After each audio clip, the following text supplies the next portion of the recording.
Okay, in response to some clients that have built guitars here in my shop, I thought I would do a quick video. Since final finishing is not part of the standard building workshop, although there's always a discussion about finishing, and sometimes we'll do a sample board to go over the process. But most of the time, it's difficult to leave the shop, go home, find a space, and begin to do the finishing yourself. So hopefully the video will be really helpful in being a refresher. I will say at the outset, it's generally a boring video, and the early part of the video shows a bit more of the actual sanding, while the latter part shows less. Throughout the video, however, I made comments about the process. I left those in, and the video is intended to show the first part of the schedule, which is 6 coats and first level sanding. The second half is actually exactly the same, so there's no need to shoot another series doing exactly the same thing.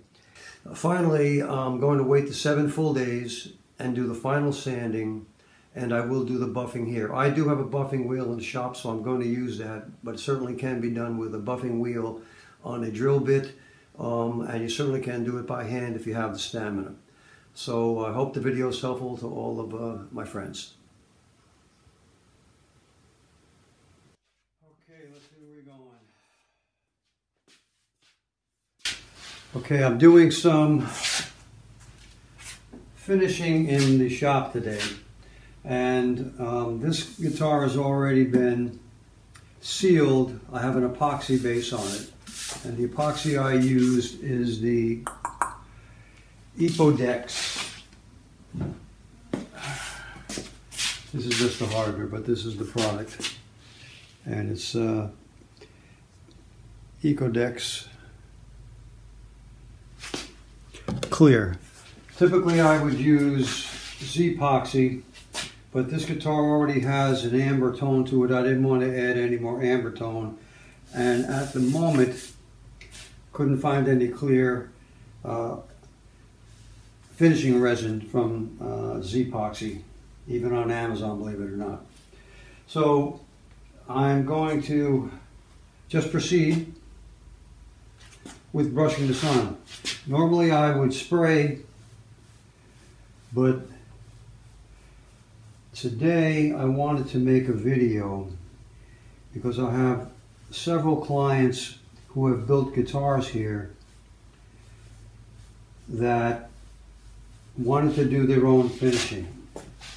And I always recommend a water-based finish. I've used Target Coatings EM6000 production lacquer, oh for goodness, 15 years or more. And I'm just putting a light coat on here.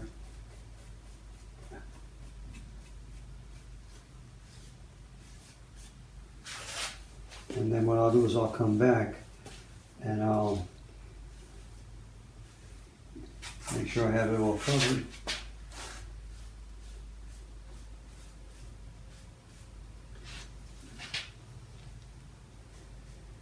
Always got to check that lighting. More over here.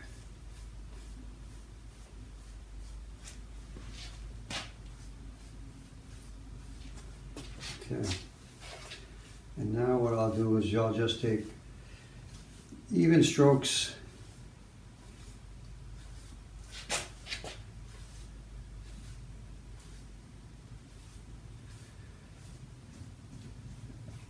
and not to get in the way of my Target Coatings video, but I've done this with Crystal Lac as well, exactly the same way. Crystal Lac takes a lot longer to dry, but I think the schedule and procedure I use if I'm brushing is exactly the same as this. Very convenient to have the Stumac. I'm going to call it the third hand, but their holder and allow me to rotate this. It's pretty easy to do. And just making even strokes. The good thing about this is that it does burn into the previous coat, similar to nitro finishes, so that it's not buildup of layers per se. It is a single coat, and I'm going to put 3 coats on today, an hour apart, making sure I get these edges.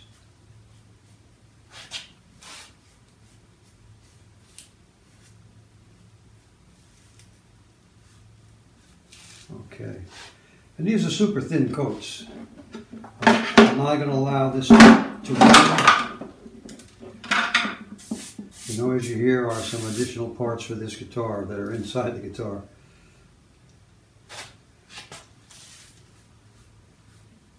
And because I rarely get to do a single project to completion at a given time, I have 2 or 3 projects going at any one time, and I don't want to lose the parts somewhere in the shop, along with the repair work that I do in this shop.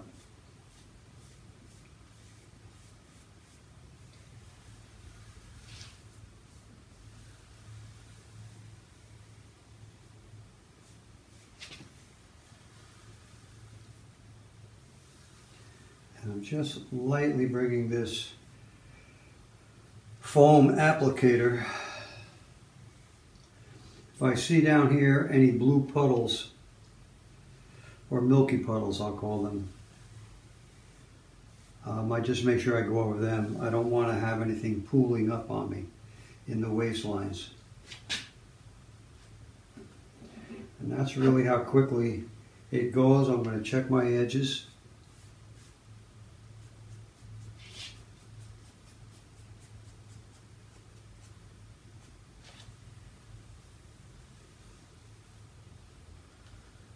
Okay, looking pretty good here. Add a little bit here.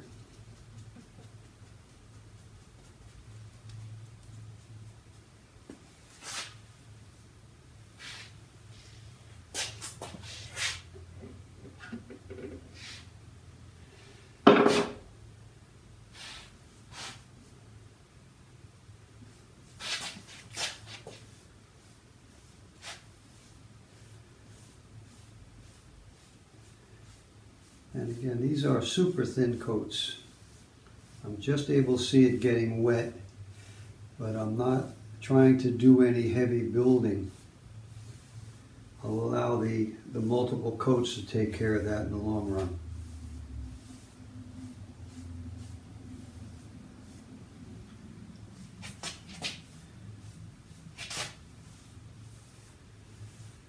I do much prefer to spray this on, but at this point in time, I've got too many other things going on in the shop to isolate a space to spray. So I'm going to brush. And as I said earlier, I'm trying to get at least a basic instructional video for the people that take a class with me.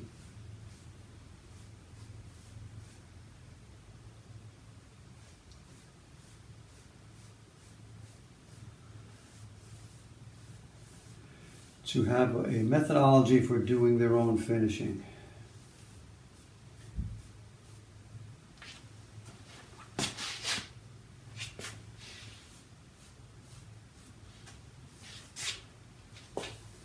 And I've used Target for such a long time, never had a problem with it. I've got some guitars inside of my own that are also finished in EM6000, and they're 15 years old and better. That looks pretty good. Another quick check at the edge. All of my edges are rounded over as well. I don't do any sharp edging on my binding.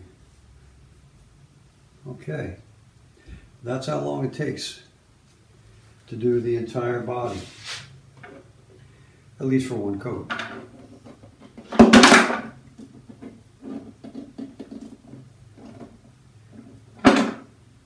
It does dry quickly. Now I already can see some places that are drying. Okay, that's about it for this. I'll come back and do some more coats. I like to go through the entire process so that we can see the end result. Okay, and on the neck, I just have it on a holding stick, which I'll hang up.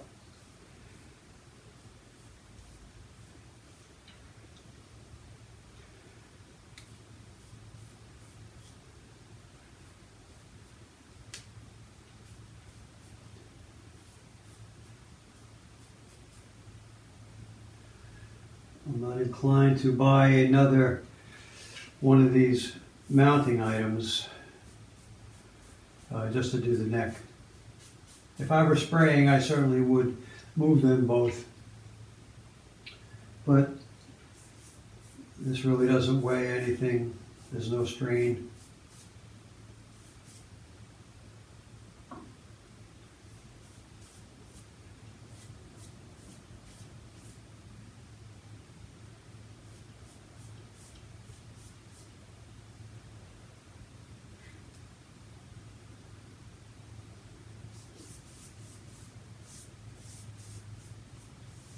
Again, I'm laying down very thin coats, just dabbing it.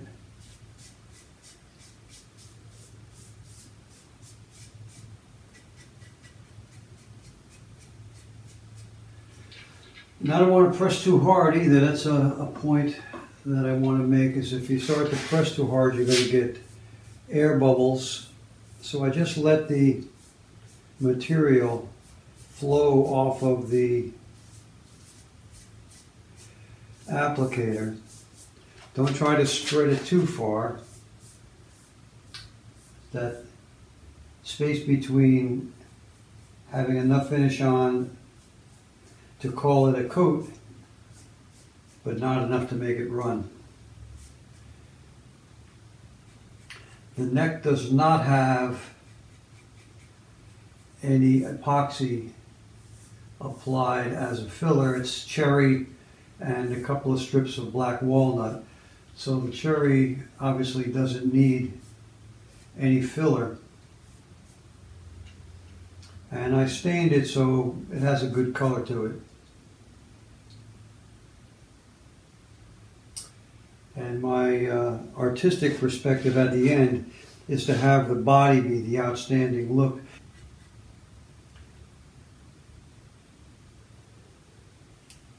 And that's really it for the neck. I'm just going to make sure my edges, I have no runs coming over the edge. Looks good. And a bit of a hanger here.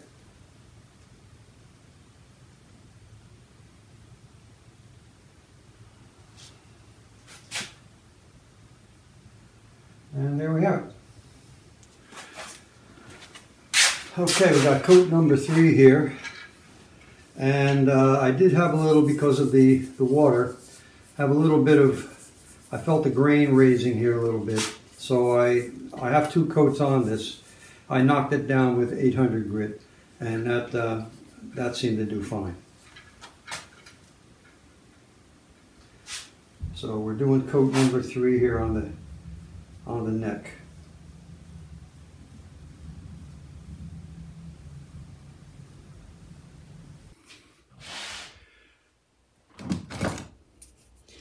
Okay, today we're going to do the first, what I call a base level sanding. I want to get it fairly level, but I'm not going to go chasing little bits and pieces of shiny spots. And again, if you're doing this yourself, you'll see that as you sand it, what I want to try to do is with the 600 sandpaper, and this is the paper I'm using. I get it from Stuart McDonald. Is there might be a couple of low spots that aren't quite as level as you would like.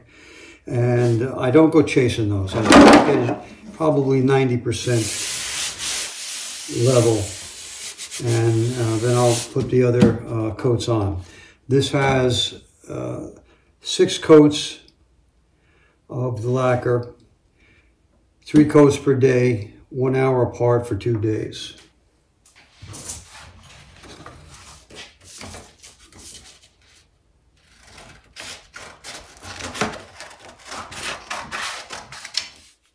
I like to use a smaller,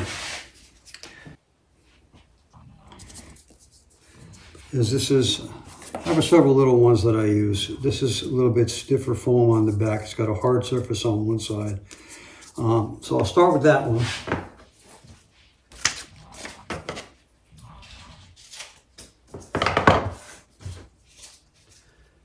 And normally I would be doing this with a mask on, but because I do want to talk a bit, or I may talk a bit, what I don't want to do is have the mask muddling everything up. And I sound like I'm mumbling. Be in the frame, or centered in the frame.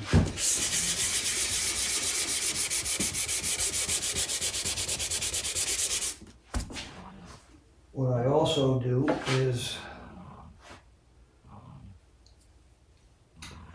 since I'm dry sanding and I want to keep an eye on it, I'm just going to wipe it down from time to time.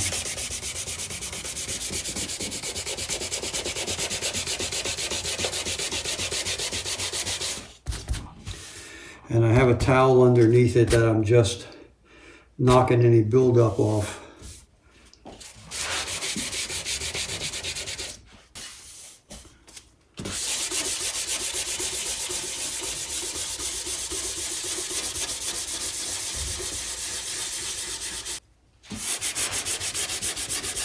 Sands very nicely. It doesn't take much to get a good sanding powder going.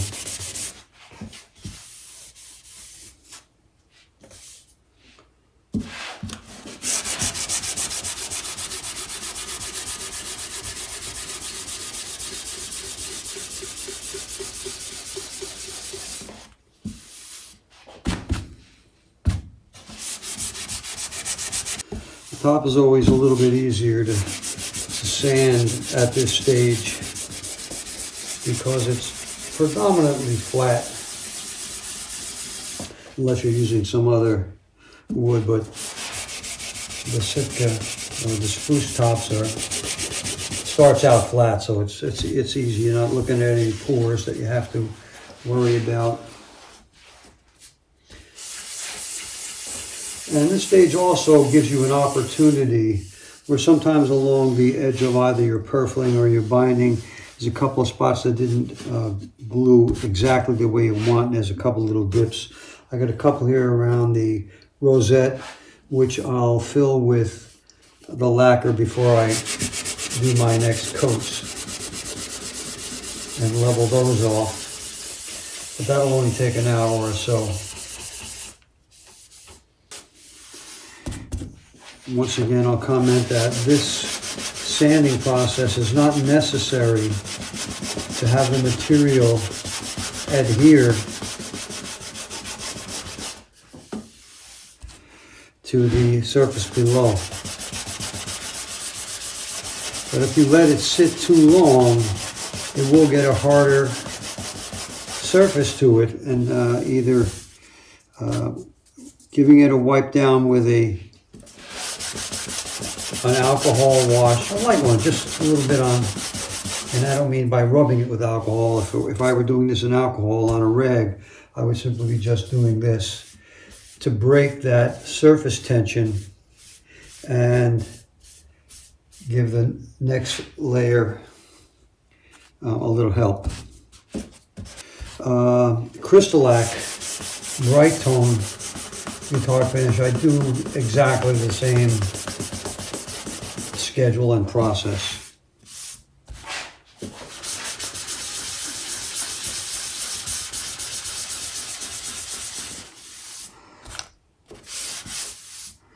I'm doing this video because my last client who built a guitar with me wanted to use, he chose to do the target coatings based on some of my recommendations, of course. So I'm just trying to give a helping hand by creating this video. And it's one of those real-time videos where, yeah, it's boring to watch as a whole video, but it gives the truth about what the process looks like. And really, with this grit, you don't have to worry that much about what direction you're going. I'm not cutting into the wood, so I'm not going to do cross scratching as you would see if you were just sanding the wood by itself.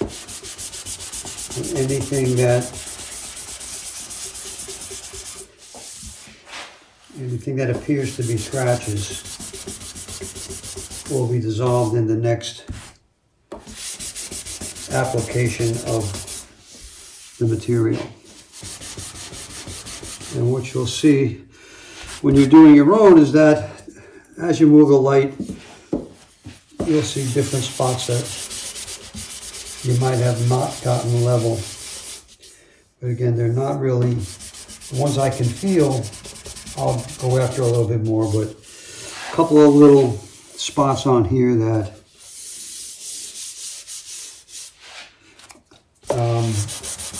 still have a little shiny speck to it, are nothing to worry about at this stage. And I'm not really bearing down. I certainly have a little bit of pressure on the sand paper, but not much, just enough to keep it flat.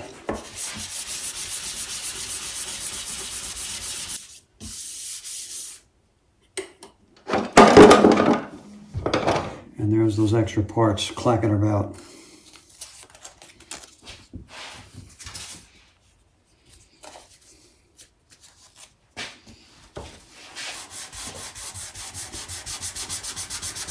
Now we're on the side where if there's going to be any little pour divots, they'll be on this walnut here. Or if it were rosewood or mahogany.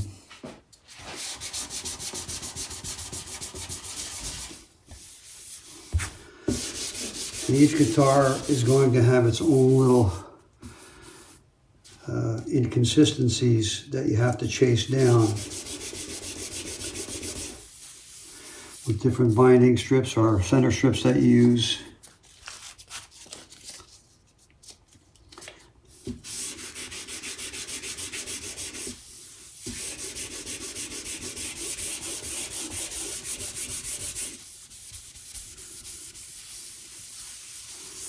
Okay, that looks pretty good.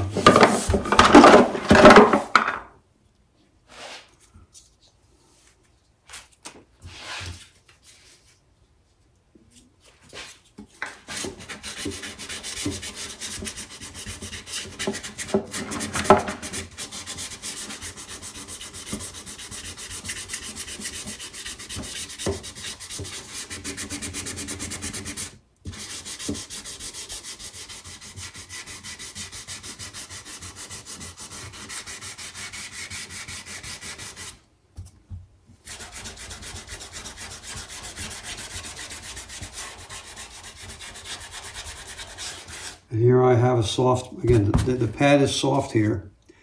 So I can get around the inside of this waistline. And I have something that's even softer that will bend completely to the contour.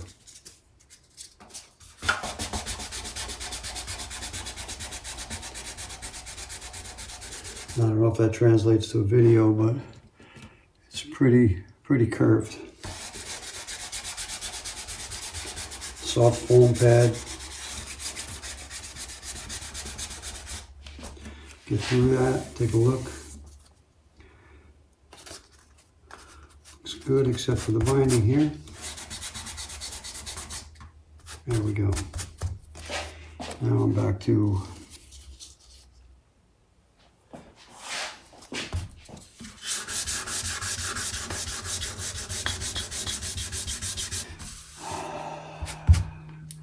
and I wipe often, and I knock those little buildups off the bottom of my pad on this towel each time I wipe the surface.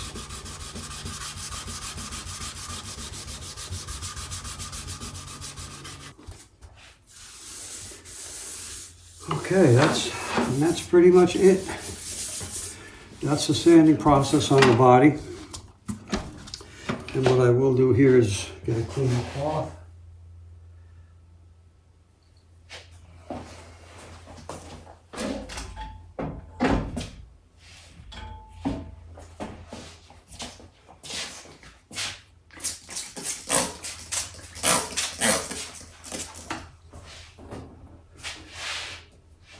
Spritz a little water on it, and just going to wipe off any residue that's there.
I think that gives the taste and the process of what's needed.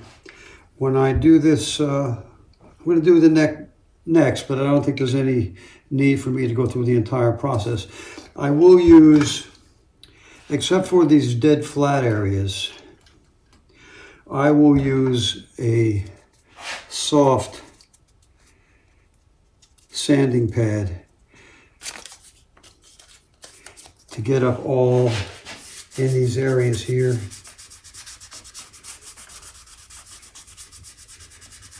Same thought processes. I'm not looking to get everything 100%. What I want to do is get most of it. 90%. Don't really have any grain to deal with. I have some black mahogany, black walnut strips running through, but those aren't going to give me any issue. Same process, nice and easy when you get into the curved areas of the necks.